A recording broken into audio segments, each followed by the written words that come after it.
क्या जो जनता का प्रतिनिधि चुनकर आता है वो भी राजा हो जाता है?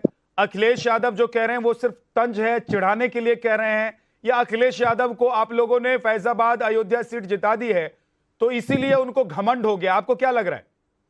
देखिए, अखिलेश यादव जो कहा है कि अयोध्या के राजा अवधेश जी हैं, कि इनका घमंड है, मैं कहना चाहता हूं कि घमंड इनका चूर चूर हो जाएगा। कि जो अपराध भगत कर करई और राम रोष पावक सो जरई। अयोध्या के संतों का अपमान हो रहा है, अयोध्या कोटों को अपमान हो रहा है। अयोध्या के फैजाबाद के लोगों ने अगर उनको वोट दिया है तो राजा नहीं हो सकते हैं। एक सांसद जो है, ये लोकतंत्र की परिभाषा में जो है, ये सेवक हो सकता है, राजा नहीं हो सकते हैं। इनका अभिमान बोल रहा है। और राम तो राजा, राम अवध राजधानी, राम जी हमारे राजा हैं, अवध उनकी राजधानी है। ये शाश्वत है, पुराण है और सब कुछ कहा गया है। यही अवधेश प्रसाद हैं, अभी इलेक्शन में बोल रहे थे ना मथुआ ना काशी और वो टामे अवधेश पासी, कि ये जातीयता की बात कर रहे हैं। मैं कहना चाहता हूँ अखिलेश यादव से, मैं कहना चाहता हूँ अवधेश पासी से, अयोध्या में संत चंदन लगाते हैं, तिलक लगाते हैं, राम की पूजा करते हैं, तो इसको अयोध्या की सीमा में घुसने नहीं देना चाहिए। यहाँ आकर के अवधेश पासी माफी मांगे कि हम तो राम के सेवक हैं, राम के दास हैं, राम के चरणों की उपासना करते हैं। अगर मुझे मुख से निकल गया है, हमारा राष्ट्रपति ने कहा है मैं राजा हूँ, तो मैं राजा नहीं हूँ। के सवाल का पहले जवाब दीजिए, उसके बाद विशाल मिश्रा ने जो आपको पूछा था उसका भी जवाब दीजिएगा। मैं कैसे बता दूं? राम दलित के नाम पर आप राजनीति कर रहे हैं, लेकिन नाम बदल देते हैं, उसमें नहीं सोचते कि दलित है या ब्राह्मण है या राम के नाम पर है। राम जी होते हैं, राम जी के अंदर कोई भेदभाव नहीं है। कोल की रात अभी चुप तो करो, ये तो बोल रुक ही नहीं रहे। ये उनकी गलती नहीं है, भाजपा के लोग आवाज तो बंद हो। यादव को राष्ट्रीय पुरस्कार ये काम गलत कर दिया है। जगदीश जी, आप लोग जिस पर हंस रहे हैं ना, वो एक साधु संत और जगत गुरु हैं अयोध्या के। मुझे नहीं पता आप लोग जानते हैं कि नहीं जानते उनको, लेकिन मैं आप लोगों को बता देता हूं, ये जो अठास आप लोग कर रहे हैं, हमें उठा दो। अखिलेश यादव ने तंज कसा था, अखिलेश यादव ने अखिलेश यादव क्या प्रभु श्री राम पर तंज कस रहे थे? उन्होंने तो कहीं बीजेपी का जिक्र नहीं किया।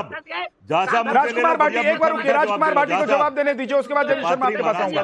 राजकुमार भाटी जी, राजकुमार भाटी जी, ये राम को वर्तन कसेंगे और इनकी औकात नहीं। मैं जब बोलूंगा, जब कोई दूसरा ना बोल रहा हो, मैं इस तरह की डिबेट नहीं करता कि वो भी बोलते रहे, मैं भी बोलता हूँ। कितना ही महान सही, कितना ही पूज्य सही, लेकिन मर्यादा होती है एक डिबेट। हाँ, देखिए, अभी जिन लोगों को राम का अपमान इसमें नजर आ रहा है, राम की मर्यादा का उल्लंघन नजर आ रहा है, क्या उन्हें उस दिन राम का अपमान नहीं लगा था जिस दिन राम मंदिर के लिए 2 करोड़ रुपए में जमीन खरीद के और 4 घंटे बाद 18 करोड़ रुपए में राम के नाम रजिस्ट्री की गई थी, रामलला के नाम? उस दिन राम का अपमान उन्हें नजर नहीं आया था? क्या आज राम मंदिर के गर्भगृह की छत टपक रही है, पानी भर गया उसमें गर्भगृह में, क्या इन्हें राम का अपमान नजर नहीं आया? क्या रामपथ 9 जगह से धंस गया है?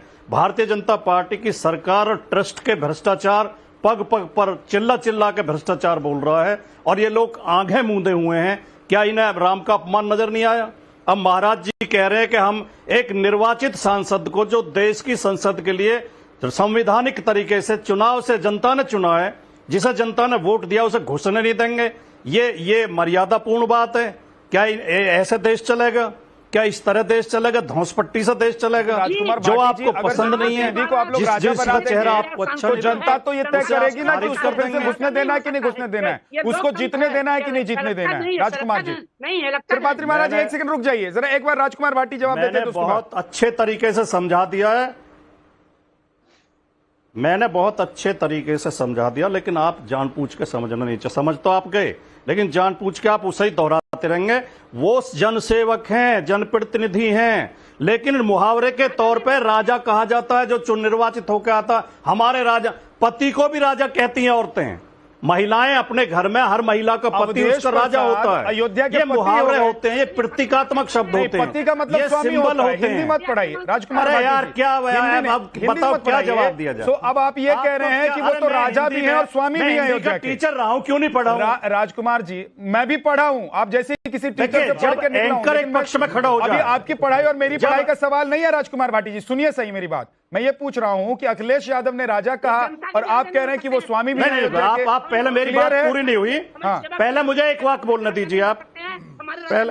बोलिए, कंप्लीट पहले मुझे एक बात बोलने दीजिए, कंप्लीट कीजिए। जब एंकर एक पक्ष में खड़ा हो जाए और उस पक्ष में चिल्ला चिल्ला के दूसरे पक्ष को धमकाने लगे, फिर डिबेट निष्पक्ष नहीं रह जाती। राजकुमार फिर उस भाटी जी, मैं डिबेट का सवाल कोई नहीं अर्थ पूछू नहीं क्या रहता। आपसे? आप हमारी बात सुन ही नहीं रहे। आप मैं एक तरफा आपसे खड़े सवाल हैं। पूछ रहा हूं, जवाब दे रहे हैं, फिर मैं सवाल पूछ रहा कहां हूं। पढ़ा है, क्या पढ़ा? ये तरीका थोड़ी होता है डिबेट। आपका काम सवाल पूछने का, यार आप लड़ने लगते हैं।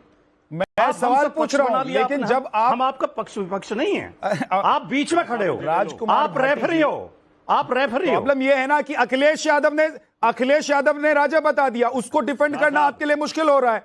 तो अब कहिए कि एंकर सवाल नहीं पूछ रहा है, लड़ रहा है। मैं तो सवाल ही पूछ रहा हूं। मुश्किल नहीं हो रहा कतई भी। राजकुमार भाटी जी, मैं ये कह रहा हूं कि कृपात्री जी अगर कह रहे हैं कि अवधेश कुमार को हम घुसने नहीं देंगे, वो कह रहे हैं कि अगर आपने उनको राजा समझ लिया है तो हम घुसने नहीं, तो जिस जनता ने हिम्मत है इस चुना, देश उसी में, जनता को अब तय करना होगा ना। इसमें हिम्मत है जो निर्वाचित सांसद को ना घुसने दे? जनता, साहब, जनता, इस फिर तो देश की जनता, देश की व्यवस्था ध्वस्त हो जाएगी। सेवक के रूप फिर तो देश की व्यवस्था ध्वस्त हो जाएगी। फिर तो संविधान का कोई अर्थ नहीं रहेगा, फिर तो संसद का कोई अर्थ नहीं रहेगा।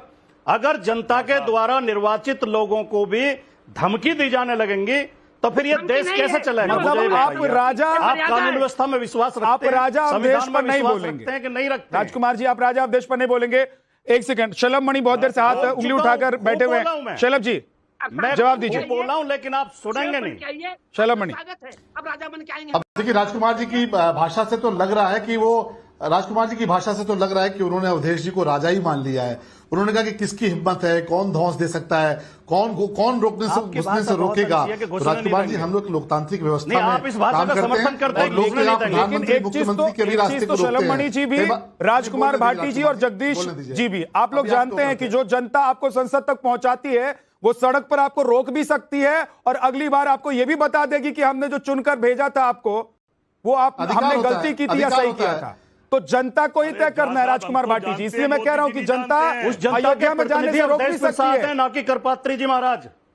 करपात्री जी महाराज जनता है वहां की जी। अवधेश प्रसाद है, करपात्री जी भी अयोध्या की जनता है, के निर्वाचित प्रतिनिधि है। अरे ठीक है, जनता। शलभ मणि, अब एक सेकंड रुकिए। शलभ मणि जी, लेकिन आप ये कहेंगे, शलभ मणि जी, राजा बन के जाएंगे। मैं वही देख रहा था कि राजकुमार जी की भाषा से तो ऐसा ही लगता है कि बस इन्होंने राजा कहा नहीं, ये मान तो लिया ही है कि अवधेश जी राजा हैं। वो कौन रोक सकता है?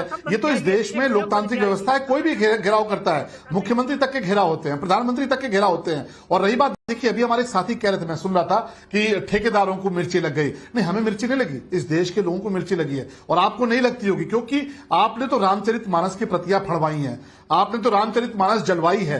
आपके गठबंधन के लोगों ने तो सनातन को डेंगू, मलेरिया, न जाने क्या क्या कहा है। और आपके कहने का परिणाम ये रहा है कि देश भगवान राम की आस्था में विश्वास करने वाले लोग, उन्होंने इस देश में प्रधानमंत्री श्री नरेंद्र मोदी जी को देश में तीसरी बार शपथ दिलाई है। आप लाख कोशिश करते रहे, लाख आपने नापाक गठबंधन बनाए हैं, लेकिन लोग खड़े हुए। आप भगवान राम का अपमान यूं ही करते रहिए, रामचरितमानस का अपमान करते रहिए। क्या क्या नहीं कहा आपके बिहार के आरजेडी के नेताओं ने, क्या क्या नहीं कहा। और हम तो देख रहे थे कि अवधेश जी जब चुन के आए, जब उनसे लोगों ने कहा, एक टीवी डिबेट में ही कहा कि चलिए जय सिया राम बोल दीजिए, वो बोलने को तैयार नहीं। आप देखिए किस प्रकार से मंदिर का आमंत्रण मिला था, कोई जाने को तैयार नहीं हुआ। आज तक समाजवादी पार्टी के नेताओं ने दर्शन तक नहीं किया, भगवान राम का जाके दर्शन तक नहीं किया। तो आपसे हम अपेक्षा नहीं करते। और हम तो सनातन तो इतना ज्यादा सहिष्णु है, इतना बड़ा दिल है सनातनियों का। For more of such videos, do like, share and subscribe to ET Now Swadesh.